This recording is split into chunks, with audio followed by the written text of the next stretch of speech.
নমস্কার। রোজ রোজ শুনি ভগবানের বাণী, এই প্রাত্যহিক অনুধ্যানে আপনাদের স্বাগত জানাই। আমরা আলোচনা করছি পরম পূজ্যপাদ শারদেশানন্দজি মহারাজের জীবনের কিছু স্মরণীয় ঘটনা। স্মৃতিচারণ করেছেন স্বামী শুক্লাত্মানন্দজি মহারাজ। পুরীতে শারদেশানন্দজি এক হিন্দুস্থানি সাধুকে পান্তা ভাতকে জীবন ধারণ করতে দেখে জিজ্ঞাসা করেছিলেন, রুটি ছাড়া আপনার চলে কি করে? উত্তরে সাধু বলেছিলেন, দেখুন, সব দেশের খাবারই খাবার, যে কোনো একটা হলেই জীবন ধারণ সম্ভব, ধীরে ধীরে অভ্যাস করে নিতে হয়।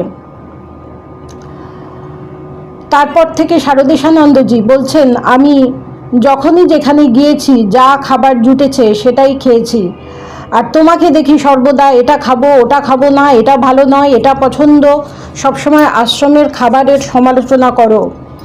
যতক্ষণ পর্যন্ত কোনো খাবার খেয়ে শরীর খারাপ না হচ্ছে, কোনো খাবারের সমালোচনা করা ঠিক নয়। একজন অবাঙালি ভদ্রমহিলা মহারাজের খুব সেবা করতেন। তিনি বিবাহ না করার সিদ্ধান্ত নিয়েছিলেন।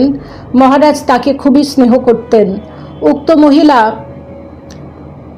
আমাকে প্রায় জিজ্ঞাসা করতেন, শুক্লাত্মানন্দজি বলছেন, মহারাজের জন্য কিছু প্রয়োজন আছে কিনা। উক্ত মহিলার বাবা বহু চেষ্টা করে তাকে বিবাহের জন্য রাজি করাতে পারেননি। শেষে ব্যর্থ হয়ে একজন সাধুর সঙ্গে মহারাজের কাছে এসে তিনি অনুরোধ করেন মেয়েটি যাতে বিবাহ করতে সম্মত হয়। গোপেশ মহারাজ কিছুতেই তাকে বিবাহের কথা বলতে রাজি হন না। পরে ভদ্রমহিলা এলে মহারাজ তাকে বলেন, তোমার যা ভালো মনে হয় তাই করবে, অন্যের কথায় কিছু করো না, তোমার যথেষ্ট বয়স হয়েছে। পরে সেই মহিলা অবিবাহিত জীবনযাপনই করেছিলেন। একবার এক ব্রহ্মচারী কথা প্রসঙ্গে তাকে বলেছিলেন, মহারাজ, আমি যখন ক্লাস 8-এ পড়ি তখন থেকেই বাড়িতে বলতাম যে আমি কখনো বিয়ে করব না। শুনে মহারাজ যেন আঁতকে ওঠেন, ও কথা আর কখনো কাউকে বলো না, কখন যে অহংকার প্রকাশ পাবে বুঝতেই পারবে না, সাবধান। আর জানো তো, অহংকারী পতনের কারণ হয়, মহামায়ার খেলা কে বুঝতে পারে। শ্রী মা সর্বদা বলতেন যে অহংকার করলে ভগবানেরও পতন হয়, অহংকার কখনোই করতে নেই। শুক্লাত্মানন্দজি বলছেন, একদিন মহারাজের ব্যবহৃত একটি পুরনো ভালো ফ্লাস্ক নিয়ে দুধ আনার জন্য যাচ্ছিলাম।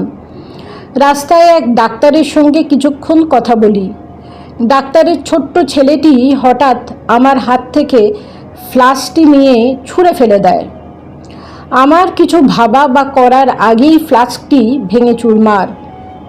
আমার খুবই ভয় হয় মহারাজ কি বলবেন। মহারাজ সব শুনে বলেন, ও ভেঙেছে তাতে আর কি, অন্যের কাছে থাকলে ও জিনিস এতদিন থাকতো না। একজন সাধুর দেওয়া, প্রায় 20 বছর আমি ওটি ব্যবহার করেছি। তবে তোমার স্বভাবের জন্যই দুঃখ হয়, এত চঞ্চল কেন? তুমি সাধু হতে চলেছ, চলনে বলনে একটা শান্ত ভাব আনো।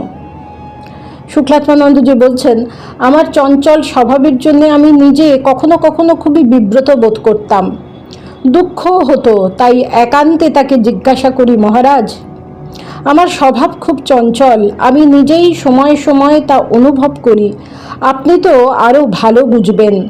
আমার এই চঞ্চল স্বভাব কি কোনোদিন যাবে না? কোনোদিন কি ধীর স্থির শান্ত হব না? মহারাজ আমায় আশীর্বাদ করুন যাতে আমি ধীর স্থির প্রশান্ত হতে পারি। মহারাজ বলেছিলেন, আমাদের আশীর্বাদ তো সব সময়ই আছে। আশীর্বাদ ছাড়া এই জীবনে কোনো অভিশাপ, কোনো বিদ্বেষ নেই, এতে কোনো সন্দেহ করো না।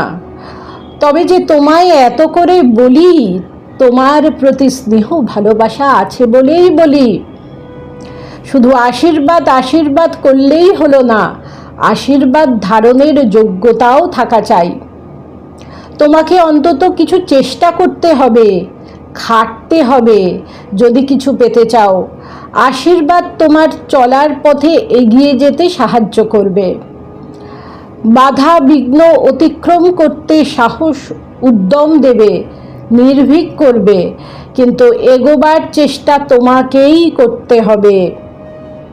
চঞ্চলতার কথা বলছো, ওটা কিছুটা বয়সের ধর্ম।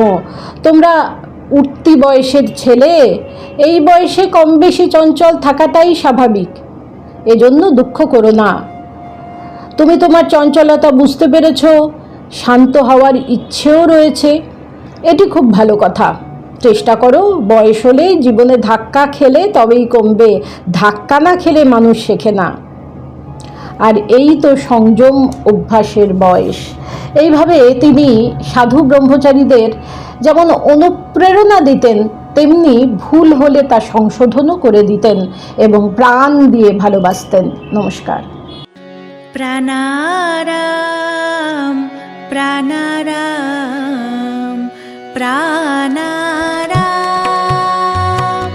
প্রাণারাম প্রাণারাম প্রাণারাম। কি যেন লুকানো নামে তাই মিষ্ট এত তব না প্রাণারাম প্রাণারাম।